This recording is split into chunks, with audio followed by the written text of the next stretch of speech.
On this episode of China Uncensored, the war between China and Taiwan. Hi, welcome to China. It's right over there. I'm standing on the island of Kinmen, just a few miles off the coast of China's Fujian province. Yes, that's Kinmen with a K. Some people also call it Kinmen. Oh, and in the old-timey days, people called it Quemoy, just like Taiwan used to be called Formosa, or like text messages used to be called, oh my gosh, just call your mother. But even though the People's Republic of China, the PRC, is just a few miles across the water, this island belongs to the Republic of China, the ROC, aka Taiwan, aka Formosa, aka your mom. Wait. Anyway, I know what you're thinking. How can such a tiny part of Taiwan be so close to mainland China? Why hasn't the Chinese army invaded already? Well, they tried, like 3 times. They're just not very good at invading. First in 1949, the ROC's forces, called the Nationalists, fled to Taiwan after losing the Chinese Civil War to the Communists. Then the Communist forces tried to capture Kinmen as a first step toward invading Taiwan. But they didn't expect the Nationalists to be prepared for them. Also, they didn't bring enough food, so the Communists didn't win.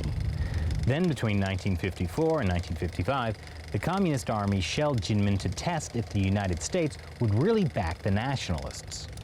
Chinese nationalist soldiers spring into action on shell-torn Quemoy Island as a warning alert sends frightened youngsters and their parents scurrying for shelter, wondering if this is the long-threatened communist attack on their beleaguered outpost. Barely 5 miles from the mainland, Chiang Kai-shek's troops are ever alert, pledged never to surrender Quemoy. Coastal batteries are ready to bark death to the communists, plotting their evil schemes across the sullen sea. Not only did the U.S. help, they considered dropping a nuclear bomb on China.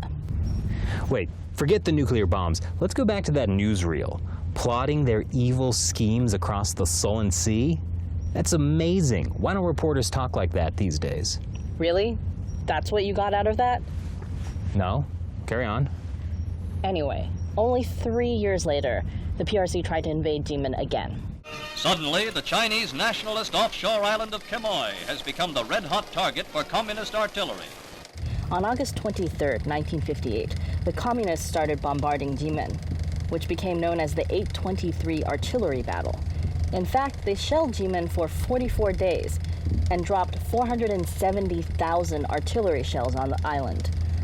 The communists and the nationalists also waged naval and air battles over the island.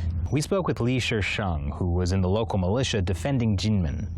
穿的还是穿自己的，吃也是吃自己的，都是为了这个土地，保护这个土地。3餐就找不到饭吃，早上吃了不晓得中午在哪里，中午吃了不晓得晚上在哪里，整天就是心里怕怕，就是在常常躲躲藏藏的。 But the shelling continued. For the next 20 years, only now the shells were filled with propaganda from the dirty Reds. Chris, we're not doing that. Okay, fine.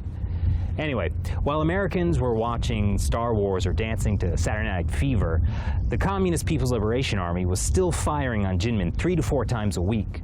Some shells were filled with propaganda leaflets. Others were filled with lead. 那边等。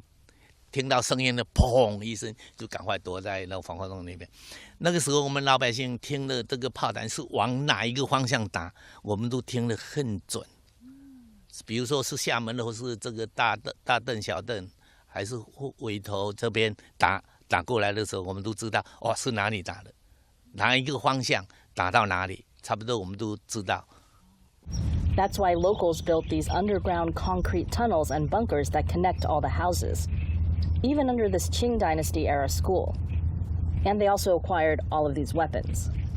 The Nationalists also built these underground docks called the Jiaishan Tunnels, so they could load and unload supply boats out of the range of communist Chinese bombs. The people of Kinmen also fought back by sending their own anti-communist propaganda to the mainland, through loudspeakers that played across to the mainland, and other ways as well. The anti-Reds are experimenting with other ways of getting their message across the 2 miles of sea. Under favorable conditions, balloons carrying propaganda leaflets rise to 40,000 feet and have been known to stay up 12 hours. But people also tried to carry on with their lives. One family actually found a pretty good use for all those bombshells. 像我们在做一把刀，我们先要决定是要做什么样的刀，然后我们才从炮弹把它切割，它适合做那把刀的材料，经过加热，锻造，热处理。刚才我们放到那个桶里面，那个是油，因为炮弹钢的硬度比较高，所以我们不能用水热处理。刚才第一遍是粗磨，第二遍细磨，然后做好之后装刀把，一把刀大概是这样子完成。Now Jinmen looks like a sleepy rural island, but for years it was on the front lines in the battle between the communists and the free world. Communist China tried to bomb Jinmen into submission, but never did. Now they're using money to do what bombs couldn't. Today, tourists from mainland China frequent the once war-torn island. And looking across at the more prosperous Xiamen in mainland China, many in Jinmen now want to get closer to their former communist adversaries.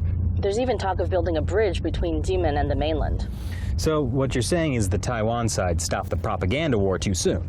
No, that's not exactly what I was trying to... Don't worry, Shelley. I'm on it. Come with me. America's darling Chris Chappell, star of many hit YouTubes, plus his plucky sidekick, Shelley Zhang, has taken up the mantle, battling the evil communists on the island of Quemoy with renewed vigor. Balloons carrying messages of freedom will rain down upon the dirty Reds and... Chris? Yes? What are you doing?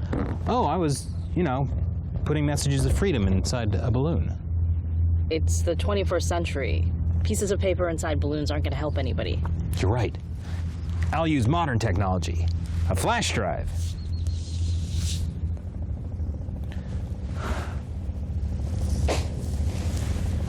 You know you also need to use helium?